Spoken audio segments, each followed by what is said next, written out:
Hey everybody, it's Danny here, and in this video I'm going to be showing you guys how to correctly measure the gasket that you need when it comes to ordering gaskets for your food equipment. Now, mostly I deal with refrigeration systems, so in today's example I'm going to be working on two walk-in cooler doors. Sorry, this is a walk-in freezer door I'm using it for, and a walk-in cooler door over there. So I'm gonna. Both of them don't have gaskets. I'm going to be ordering them tomorrow, and I want to go through the steps with you guys so you guys know what to do for in the situation in the future. If you ever want to get order gaskets, you can do it yourself, and you can just skip paying the technician to do it for you. So let's get started. The first step is that you want to know what type of gasket you need for your food equipment. Now, there are two types of gaskets in the marketplace. There is this type, which is called the flange or compression. Here's a little flap right here, in which this flap gets either screwed in or slides into something, and it holds the whole gasket into place. And the other type, and I think it's by far the most common, is the dart type. This is the dart type. This is because it's this dart right here you push this into a U-channel and it locks itself in place. So this is much more common. And yeah, so let's get started. So I'm working on this. We're gonna do this one first right here. It's a cold stream walk-in freezer door. I just got it from a customer. They were going to throw it away, so I just thought I would take it and refurbish it and use it for one of my future projects. And I'm going to get the gasket tomorrow for it.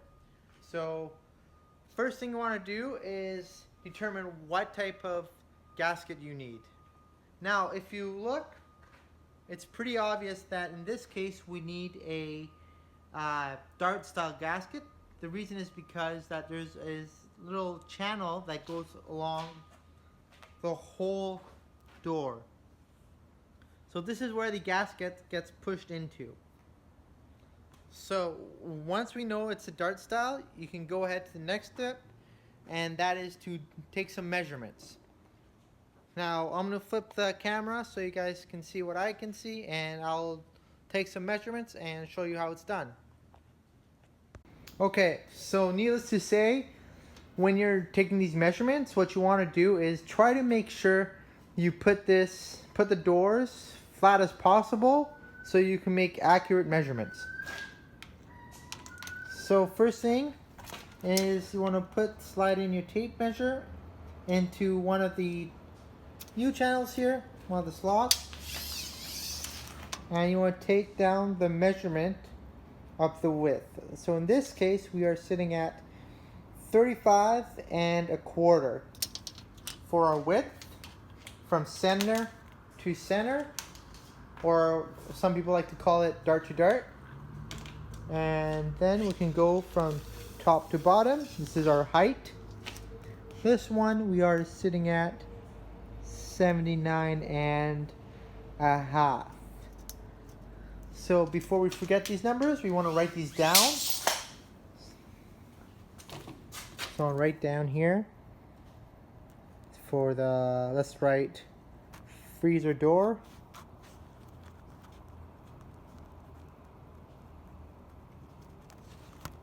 Freezer door is 79 1/2 by 35 1/4. I want to go ahead and do the next one, which is actually I almost forgot. Before we go on to the next one, there's one more thing we have to take into consideration when you're ordering your gaskets is how many sides you want the whole gasket to have. In this case, because we are working on a walk-in freezer door and we have this U channel on all 4 sides, we need a 4-sided gasket. So we're just going to write here 4S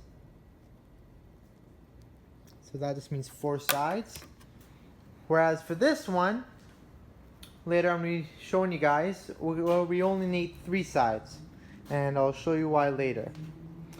So let's move on to this one. Now this one, as you can see, this one doesn't have the U channel on its around the sides. This is just a flat, so there is no channel in here. So this one, we're going to be using our flange style gasket. So that's another thing to keep in mind. Make sure you mention that when you're ordering the gasket for these types of doors. And for these doors, it's a bit more, there's a bit more leeway on the measurements because you can always move it left or right a bit. It's depending on where you've nailed the gasket in. So this one, I'm just going to go from the center, the distance from here, the middle point between here and the outside of the door itself. So I'm going to go in the middle roughly. And over here, we're sitting at, I'm going to go with 36 and, let's go with 36 and a half. So 36 and a half wide.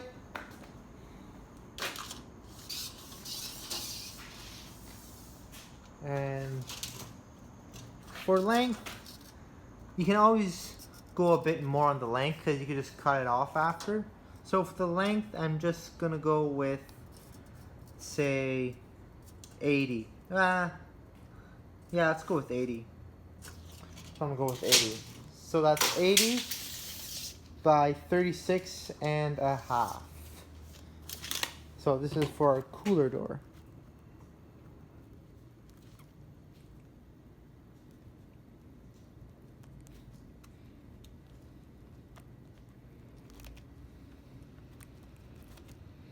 And this one is going to be 3 sides.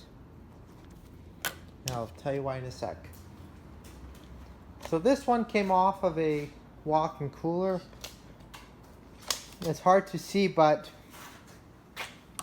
the reason why we're not putting the gasket on the bottom here is because on the bottom for walk-in cooler doors, we put a sweeper that sweeps along the floor, so it's doesn't allow any warm air to get inside of the walk-in cooler box. So here's the bottom of the walk-in freezer door. You can see that there is the U channel for the dart. In this case, because we're using a flanged gasket, there is no U channel, and also this is a walk-in cooler.